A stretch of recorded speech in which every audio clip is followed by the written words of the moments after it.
The church. It's like a family gathering, beautiful, messy, and full of grace, even when things get complicated.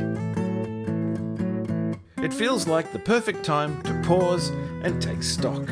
From worship styles to teaching doctrines, the modern church has some, well, let's call them interesting practices. But what if, as we prepare for the new year, we stepped back and held up a plumb line, a biblical one? Could we find unity and refocus on the gospel? Today we're going to take a closer look at how Christians can faithfully stick to New Testament teachings, recognise harmful errors, and most importantly, stay united under Christ. And yes, there'll be some irony, some hard truths, and hopefully a whole lot of hope. So let's dive in. If there's one thing we should all agree on, it's that the Bible is our guidebook for life.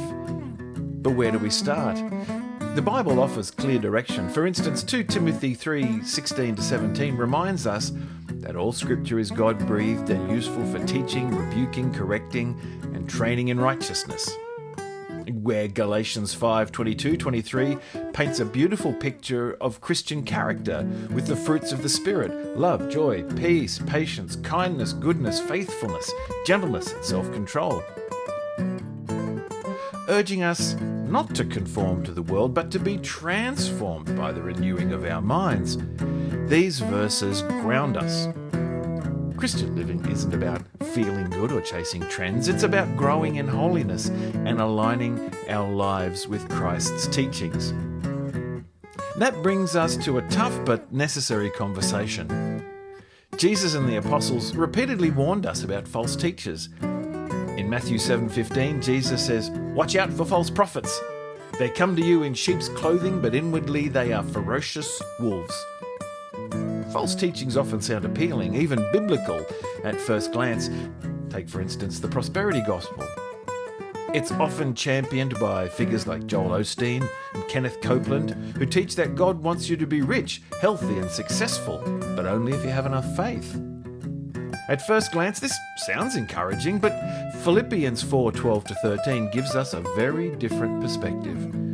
Paul shows us that true contentment doesn't come from wealth or success, but from the strength we find in Christ, regardless of our circumstances. Then there's the New Apostolic Reformation, often associated with Bethel church leaders like Bill Johnson and Chris Vallotton. It's troubling because it elevates modern apostles who claim new revelations, risking contradictions with Scripture. Remember Ephesians 2:20? The church is built on the foundation of the apostles and the prophets, past tense. Adding new revelations undermines that foundation. Also, hyper-spiritualism can be especially tricky because it often plays on people's deepest hopes and vulnerabilities. Benny Hinn and Todd White, for example, have made claims about guaranteed healing or dramatic supernatural experiences. And while these ideas might initially inspire hope, they can just as easily lead to disappointment or even disillusionment when those guarantees in God's name don't materialize. Remember Paul's thorn in the flesh from 2 Corinthians 12:7-9? It's a powerful reminder that God's strength shines through our weaknesses, not through promises of guaranteed miracles. So what's the fallout from these teachings? They create false expectations of God, promote self-centered faith, and lead people away from the gospel into man-made doctrines. Some people even drain their savings into seed faith ministries, only to lose trust in God when the material blessings just don't come back the way they were promised. It's heartbreaking to see how those errors can damage faith. But here's the deal. So none of us are perfect. Romans 3:23 reminds us that all have sinned and fall short of the glory of God. So how do we acknowledge harmful teachings without tearing the church apart? The Bible gives us a roadmap.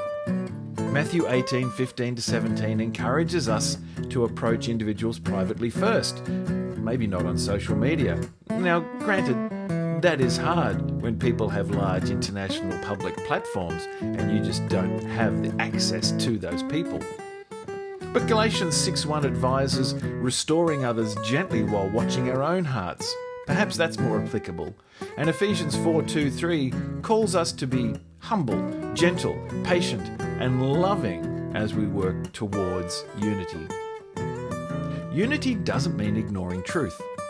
It means speaking the truth in love, as Ephesians 4:15 teaches us. It also means being open to correction ourselves. We're all a work in progress after all. So what's the end goal? Let's be honest, we've all felt the tensions of trying to work together as one church family despite our differences. Acts 2:42 gives us a beautiful glimpse of what unity could look like. The early Christians devoted themselves to the apostles' teaching, to fellowship, to breaking of bread and prayer. The church is meant to worship God in spirit and truth, John 4:24, care for one another, Galatians 6:10, and share the gospel boldly, Matthew 28:19-20. And let's not forget, we can't do this in our own strength. The Holy Spirit equips us, as John 14:26 promises. And God assures us in Philippians 1:6 that He will complete the good work He began in us. In the end, this isn't about winning debates or proving who's right. It's about growing together as the body of Christ, sharpening one another, as Proverbs 27:17 says, and keeping our eyes fixed on Jesus, the author and finisher of our faith, Hebrews 12:2. As Dion DiMucci, the legendary pop, rock and blues singer from the Bronx, wisely sang, "Love without truth is just sentimental, and truth without love is sterile." It's when we hold both love and truth together that we reflect the heart of Christ. Look, as we wrap up this year, let's commit to finishing strong and stepping into the new year with a renewed sense of purpose. If this video has given you something to think about, maybe leave a comment below. Let's discuss. Hey, don't forget to like and subscribe for more biblical deep dives. And as always, take care, God bless, stay in the Word, read the Bible, go to church, and we'll see you all in the next video. Take it easy.